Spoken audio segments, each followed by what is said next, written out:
President Yoweri Museveni mu kutuuka e Kabola Sooka e Gomba we batadde pulojekiti y'amaanyi g'enjuba n'enzito myuka Edward Sekande n'abakungu ba kampuni yasaba okuva Bugirimani abazimbye embaati zino mu kutuuka alamudde pulojekiti y'embaati zino nga zaakuva mu megawatts 20 nga kuyamba abantu mu bitundu by'e Gomba ne disitulikiti zeetooloddewo nga pulojekiti ebalirwamu bombi bwasenza Uganda 90 ayolekedde ekibangirizi bazitongoleza na ssaako sweki nga tandika okukola amaaso bagafanudde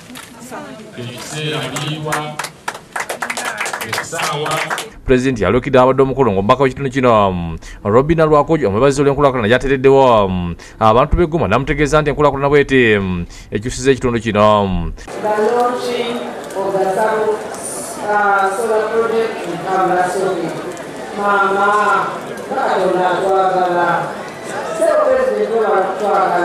Yese kandi yebaziza Abagirimani nga bali wansi wa Dr. Lubo David abaleeta amasannyalaze gano ekintu ekiyambye ku mugi w'amasannyalaze kuba gasooliddwa tegasinga mu buvanjuba n'amasikati ga Afrika. Dr. Lubo yansobodde okweriira essente ze gy'abeera mu Germany oba okuteeka pulojekiti eno mu ggwanga eddala lyonna naye yasanyukira emirembe NRM gyekuumye mu Uganda n'asikiriza abagagga abalala okumwegattako okukola kino kyetulaba. Agambye nti kino kigenda kussa Uganda ku ssemazinga Africa okuba agamu ku mawanga agalimu amasannyalaze amangi n'akubiriza bayinvesita okumanya basa ssente. This project puts Uganda at a strategic level to participate in clean energy of this magnitude. And once the 4 sites are completed, Uganda will boast of the biggest solar power park in East and Central Africa.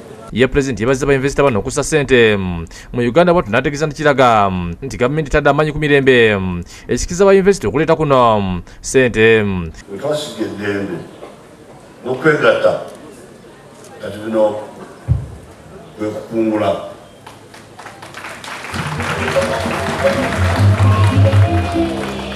Era wano bakyatandika eno ntandikwa n'abalala bagenda kujja.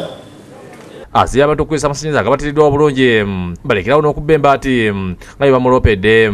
Ekyo kinaawulirika kitya nti abanagomba bazzukulu ba pulezidenti nti babba ebisuwaani by'abasajja bano.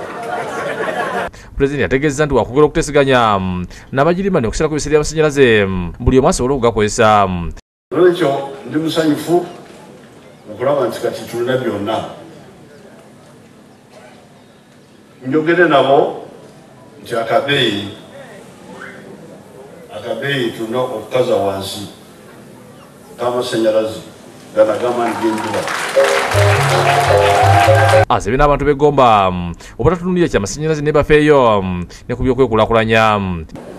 Oba bannettaka ne tebalina nyingiza embatiza so nga ebyetaagisa mu katale weebiri emmwanyi zikola ssente, ebibala bikola ssente, amata galeeta ssente. Byonna ebisinga bikoleddwa mu nkuba ebadde etonnya. Ye Robert Kasibantu wa Victoria School of Beauty akwasisa Pulezidenti ebiwandiiko bimusaba olukusa okubangula abavubuka mu by'emikono mu bbendo by'e Masaka n'Empigi.